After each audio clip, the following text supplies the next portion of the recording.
All right, so we're going to be talking about objection handling, how to become a master objection handler. So we're going to continue to just move in that direction. If you're joining us over on Instagram, if you're joining us over on Facebook, I'm going to encourage you to come join us over on Zoom. I'd like to make this a little bit more interactive if we possibly can. The purpose of this class is, of course, to become stronger, better when it comes to objection handling, getting better in terms of results. How do we handle this objection? How do we handle that objection? So I am calling this class Stump the Coach. Why am I calling it Stump the Coach? Because I want you guys to challenge me. I want you guys to bring me your best objections. I want you to bring me other agents, and I want you to bring me your best and worst case scenarios that we can actually, of course, address. And the only way that that's going to work is, of course, agent participation. Okay, I'm going to give some notes here. We're going to continue to just grow that, but is there any questions I can address initially out the gate? All right, cool. So we're going to continue to just move and grow this audience and grow this class. I know that this is a newer class, so this is only the second time I'm doing this. I want to make sure that, of course, we're continuing to grow the audience. Let me give a couple of points. I'll open it up to you guys. I want to hear this is an interactive class, so this only works if I have you guys participating. If you don't participate at this point in time, then it's just me, of course, talking at you guys. So that doesn't help either. All right. Let's move this thing forward. The first point I want to talk about is a little bit in the direction of you don't have to get objections if you pre-qualify properly. The morning class that we went through the entire month, we were talking about pre-qualification. The importance of pre-qualification serves two primary purposes. Again, remember, the purpose of pre-qualification is identify their motivation. Okay. Number two is to identify any potential objections. When we get these objections, it's going to happen. Every client has them. We're going to find people that are going to ask us about commission, pricing, length of contract. What are you going to do to get our home sold? The other agent promised me this. The other agent promised me that. How do we handle those type of situations? When you pre-qualify, it gives you the opportunity to, in advance, know some of the answers to the test. You get the opportunity to prepare. So if your appointment is tomorrow at 5 o'clock, it gives you the opportunity, of course, to prepare for that. Okay, so if you're going to get a commission objection, if you get an objection in regards to the length of the contract, staging, social media, anything, it gives you the opportunity, of course, to prepare. Handling objections is basically nothing more than mind over matter. Okay, we can remove the fears by simply learning the answers. We get stumped. We get in this negative state. We get in this frustrated state because the people, when they give us objections, we don't always have the answer to. And when we don't have the answer to, how does that make us feel? Bad. It makes us feel like dookie. It makes us feel like, oh my gosh, I don't know what I'm talking about. I don't want to do that again. We're going to break it down. I'm going to share with you guys how to use a universal close. Okay, we've talked about a universal close. We've talked about that before. What's a universal close? It doesn't matter with what the objection they give you. There is a way, okay, and you're going to know by the end of this session how to handle it. There is a way to handle every objection. It doesn't matter what objection it is with this universal close.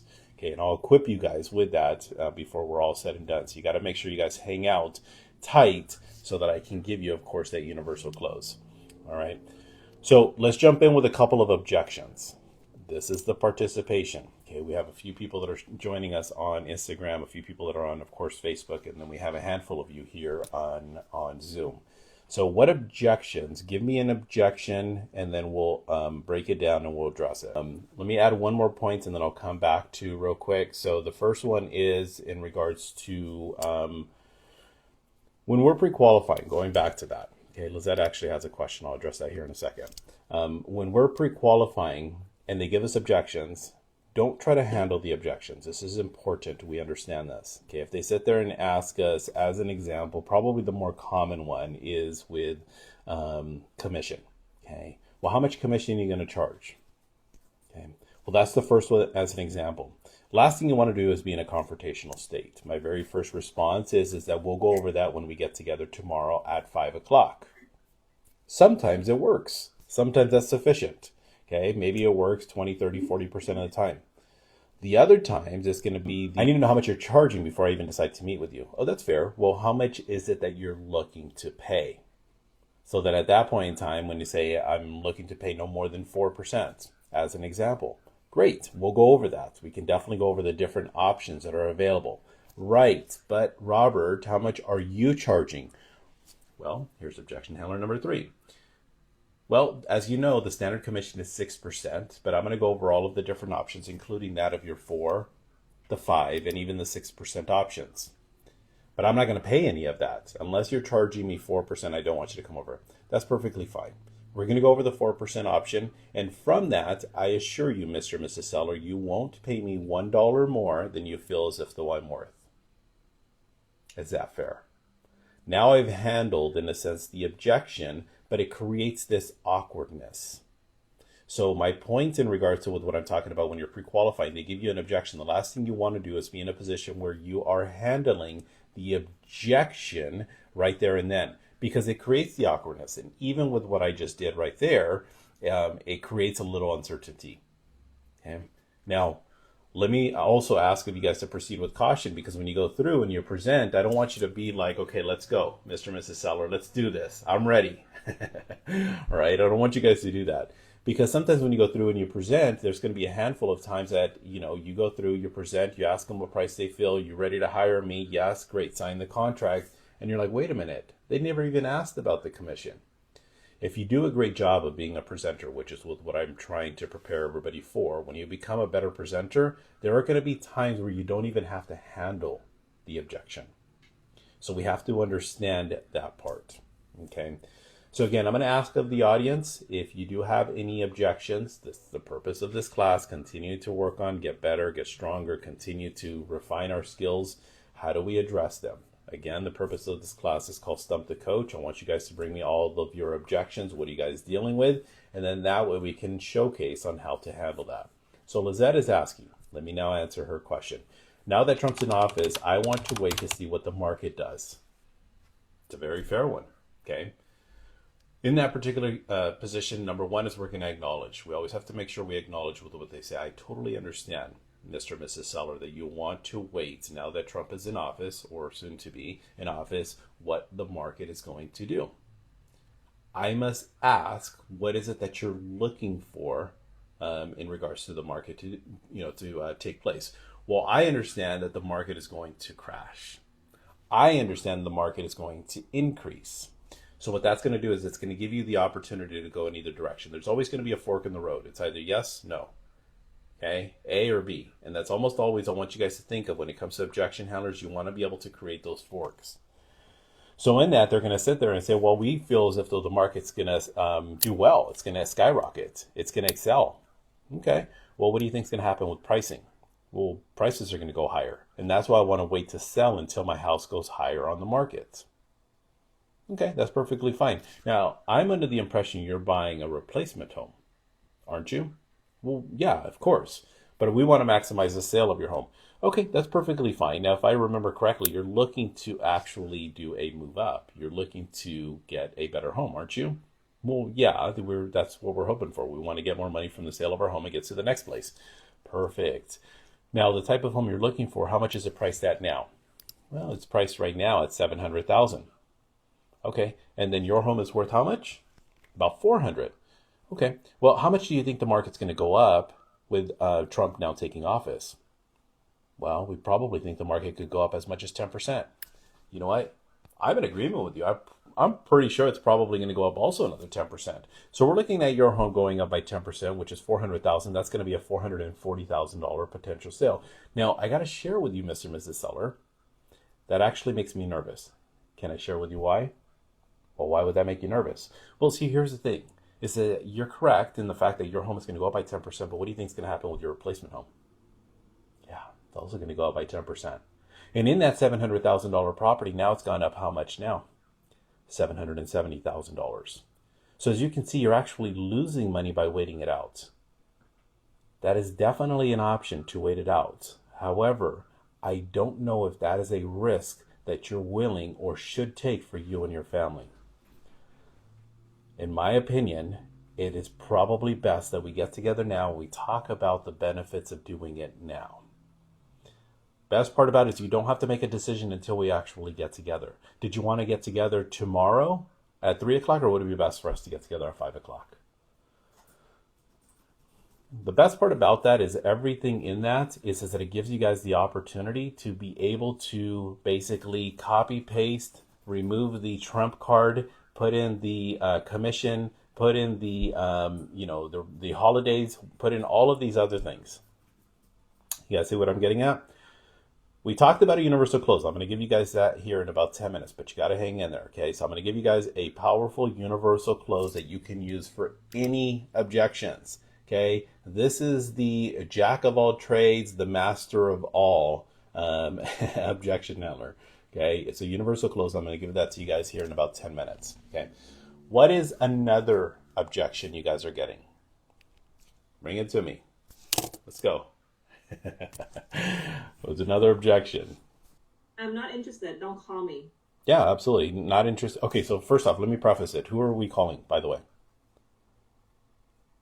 Expired, cancel. Expired cancels, and I'm so sorry. I totally get that. I'm going to go ahead and take you off my list. However, I do see here you were on the market for about 6 months. You had an original intent to go somewhere. Where were you planning on going to in the first place? Okay. Yeah. Yeah, and here's the thing, Ann, is I do apologize on behalf of all the realtors because it sounds to me as if you've given up the hopes and dreams for you and your family. And I totally get it. I understand. And the last thing I want to do, Ann, is be in a position where we're disappointing your family because you're not getting the opportunity to move over to San Jose as you were wanting to. If I can get you over to San Jose and get you there in a reasonable time frame, maybe before the springtime, would that be something that you would entertain? Okay. Yeah, perfect. Let's get together. I don't even know if I can actually be of any help. I just need about 15 to 20 minutes. I can come by at 3 o'clock. Is it better for us to get together today at 5 o'clock? Yeah, 5 o'clock is better. Good. Thank you for that. Okay, so that really helps from a perspective of you got to keep them coming because in that it does not matter with what they say. Okay, again, I'm going to give you guys here in about 5 minutes. I'm going to give you guys the universal close. Some of you guys already had it. We worked on it before. Okay, but give me some more objections. What's another objection? And I'd like you guys to preface, if you possibly can, where it's coming from. Thomas, what's an objection you're getting when you're prospecting? I was switching over to Zoom when you were going over the commission one, but the big commission one that I'm getting is I'm doing it for 3%, and then they're coming back at me with, I know a lot of agents that are doing it for 2.5%. Is that the average right now, 2.5, or why are you asking for 3? Okay, and that's on the listing side, just to be sure? Yeah, that's on the listing side. Okay, yeah, and this is just to confirm. This is over the phone, or is it on the presentation? Oh, I'm sorry, that's on the listing and the buying side actually too as well. Okay, got it. So, but let's break it down so we don't so we can kind of isolate the situation. So we are talking about on the listing side, and you're in person going over, and you're talking about commissions at this point. Yeah. Okay, got it. So I totally get with where you're coming from, Thomas. I understand a lot of agents are actually charging less commission. I mean, believe it or not, there's actually agents that are charging 1%. Can I share with you why it actually makes me nervous that an agent would even cut their commission just right out the gate? Yeah, go ahead. Well, see, here's the thing, Thomas, is if another agent doesn't have the courage to stand up to you, I mean, regarding their money, this is the money that they're putting in their pocket. How strong are they possibly going to be defending you and your money and the price that we've already set? Yeah, you've been in a tough situation. Yeah, and I totally get that. See, here's the thing, Thomas, is I understand I am charging a little bit more than the other agents. However, as much as I'm fighting for my money, just imagine how I'm going to be fighting for your money. I have to put my money where my mouth is, Thomas. Right here, based on the sales price, I got you down here for about $600,000. It's going to net you $200,000. Thomas, if I can't perform and get you that $200,000, I don't mind taking that cut. But at this point in time, all I'm asking is if I can get you the $200,000, would you allow me the opportunity to charge you 3% and get your home on the market so we can get your family over to Bakersfield? Okay. So it's all about how we say it and when we say it. Lizette has a follow-up question. Okay, so the objection is my daughter, family member, is a realtor. She'll help me sell by my daughter is a part-time agent. Anybody ever get this one? Okay, if you haven't, you're going to get it. Okay, everybody and their mama has a real estate license, right? It's very, very common. Okay, so, and in this particular case, of course, I don't want to be disrespectful. I totally respect that, Lizette. I understand that your daughter, your whoever, actually has a license. Okay, and now you mentioned to me that they are part-time. I'd love the opportunity to create a scenario where we can all win. This would give the opportunity for your daughter, myself, and yourself to be able to have a win-win-win scenario. Would that be okay with you? Well, what do you mean? Well, see, here's the thing. This is what I'd like the opportunity to do. You mentioned to me that you have your daughter that is a part-time realtor.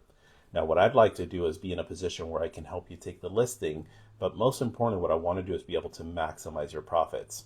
And the best part about it is, since your daughter is part-time, I don't mind being that mentor for her and helping her getting you the most amount of money. And then that way we can go ahead and either co-list, or we can even be in a position where I can list the home and I can have her represent all of the buyers possible. Would that be okay with you? Okay. Doesn't always work. Again, these are not 100% foolproof, but sometimes it's going to happen. I probably have out of 2,500 deals, I would say probably about a good 40, maybe 50 deals that I've taken where the person themselves is licensed, or their spouse, believe it or not, is licensed, or their son, daughter, mom, or dad are licensed.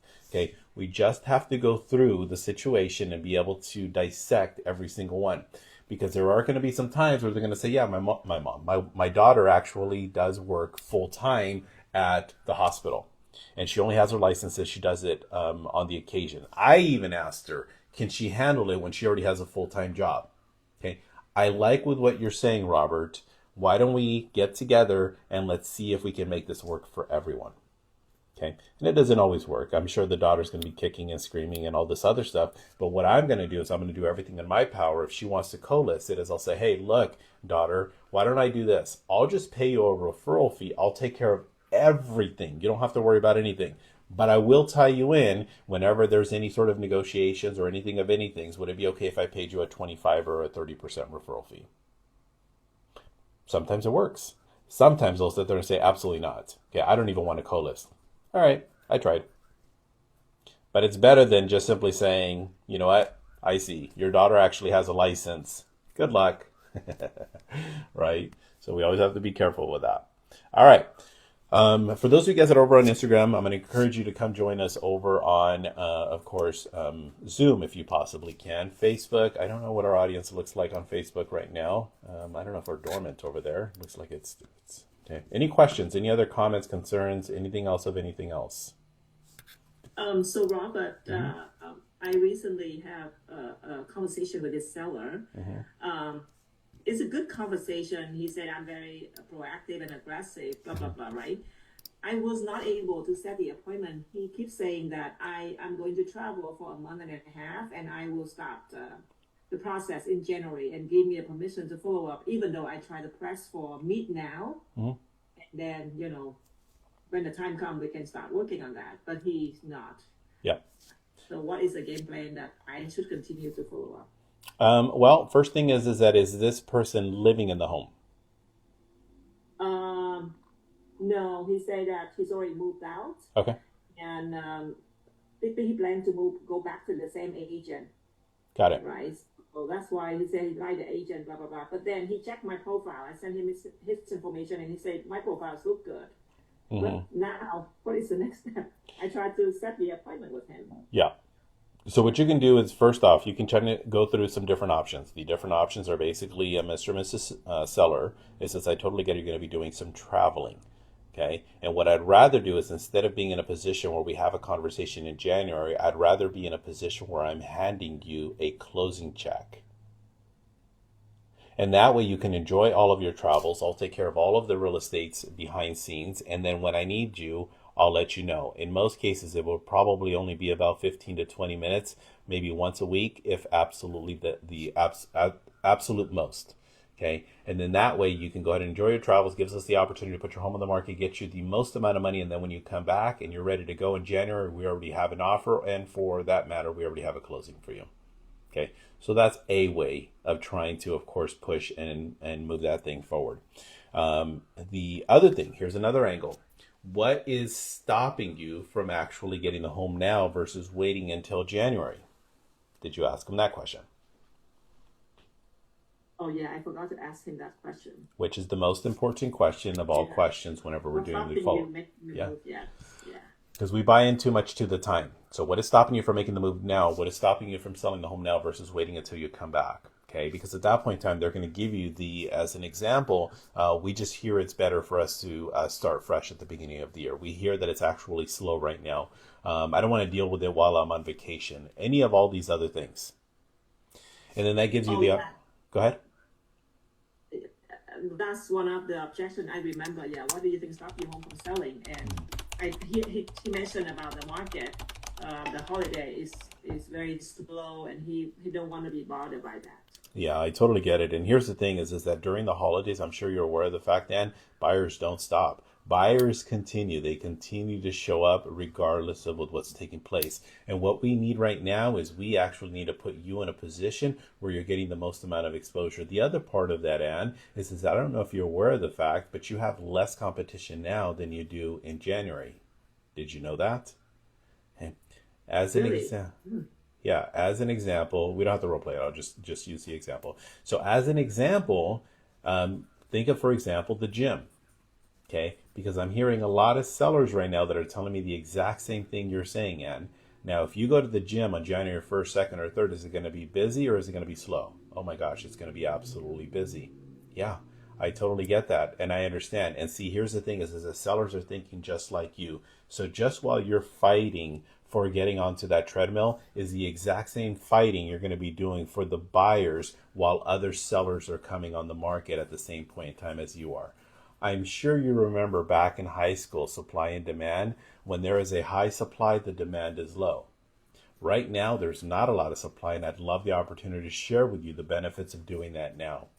Best part about it, Ann, is you don't actually have to do anything unless it makes sense. All I need is 15, maybe 20 minutes of your time. And as I mentioned, the best part about it is by the time you get back from your vacation, we can already have a closing check for you. Wouldn't that be great? Perfect. Put me to work. Should we go ahead and get the process started?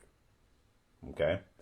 So again, we have to remember, as much as I'm equipping all of you guys, and again, here in about 2-3 minutes, I'm going to go ahead and give you guys, again, the universal close. As much as I'm equipping you guys, it's not what you say, it's how you say it. Okay. You'll have to remember, I am, and I'll say this egotistically, confidently, however you want to put it, but the way that I say things, I say them in a certain manner. Whether it's the pace, the tone, the person that I'm dealing with, whether it's a driver, an expressive, those are all things that I take into consideration as I'm handling this objection. And even as I'm doing it, I'm speeding up, slowing down, I'm heightening the volume of my voice, the tonality, all of those things come into play, including the inflections. Okay, so it's important that we understand this because some of you are going to go back, you're going to copy, paste, you're going to use it and go, that didn't work. Well, yeah, it didn't work because all you're doing is reading it. Okay. And I think, Robert, to be honest, I tried to write it down, but when I deliver it, I got a challenge because of the tonality of the accent, and it will be a ongoing process for me to slowly improve it. And that's for all of us. That's for all of us. I mean, even myself, right now as being 40 or 39, 48, I don't know, I'm confused now. At my age, okay, it's way different than when it was when I first started. Because when I first started, I was very street. I was very casual. I was very immature. And the way that I spoke was not anywhere near as eloquent as I am now. Okay. Actually, now, if anything, when I go back home with some of my family, it's kind of like, dude, you sound so whitewashed. Like, what's wrong with you? Like, you don't even sound like the homie that I remember we used to gangbang with back when we were 15 and 16, right? So it's different. We have to evolve. So whether you have an accent, you don't have an accent, you just speak street, you speak too immature, whatever it is, we have to learn to grow and adapt. And I give you absolute kudos, Ann, because I know you've been working your butt off in regards to working on that skill. All right, universal close, I promise you. Okay, so here we are, universal close. So write this down. It's very simple. Okay, whenever they give you an objection, price, commission, length of contract, they give you, we're going to wait for the holidays. We're waiting for Trump to take office. We're going to wait till the beginning of the year. We're going to do all of these other things. I'm going to wait until the purple cows freaking come home. I don't care what it is.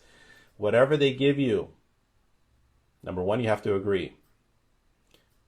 Step number one, you have to agree. I understand you want to wait until the purple cows come home.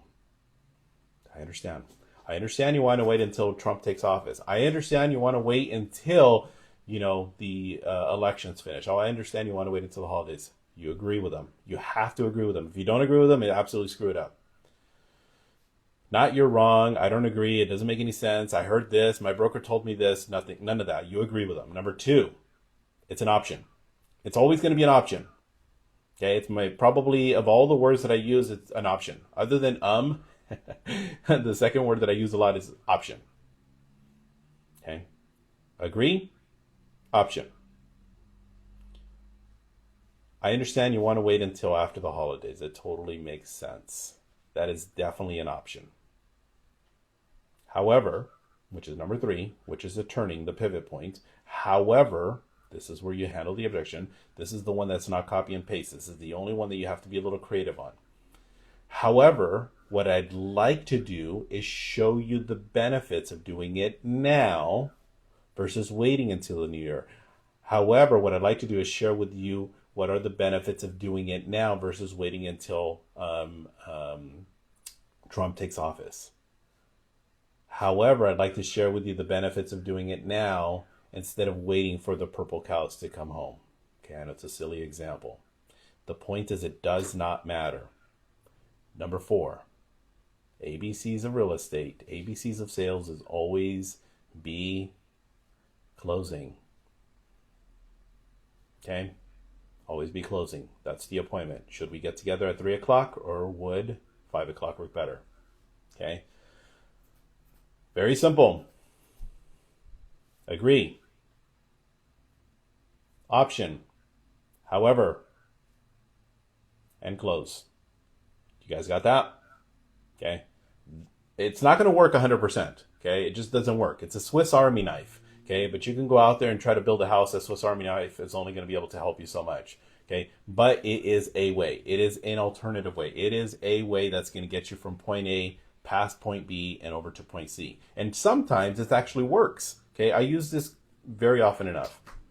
Questions, comments, concerns. We're going to do this once a month. I need to continue to grow the audience. You guys got to show up on time. You guys got to stop being realtors and showing up 10, 15 minutes late. Okay, show up on time. Questions, comments, concerns, anything of anythings? No? All right, so just a reminder, tomorrow we're going to be dark for the rest of the week. I do apologize. So both the 7:30 class as well as the 12 o'clock class, there will not be a class tomorrow. I get the good fortune of helping the less fortunate. So we're going to be prepping some food over at our church, and we're going to be taking care of that all day tomorrow. I didn't realize how much time it was going to take. But, okay, it's an absolute blessing because obviously all of us are in a way better position than a lot of these people that are out there. So let's go out and bless some people. You guys enjoy your Thanksgiving. Okay, I'll see you guys next Tuesday at 7:30. We'll be back on our regularly scheduled program. As usual, if you're not subscribed to YouTube, please do that. Another thing I'm going to encourage you is turn your notifications on. Okay, that way you guys are when I'm on. That way you know when I'm on. Okay, so thank you guys so much. Appreciate you guys. Let's have a powerful and, of course, very productive day and have a happy Thanksgiving. I'll see you guys soon.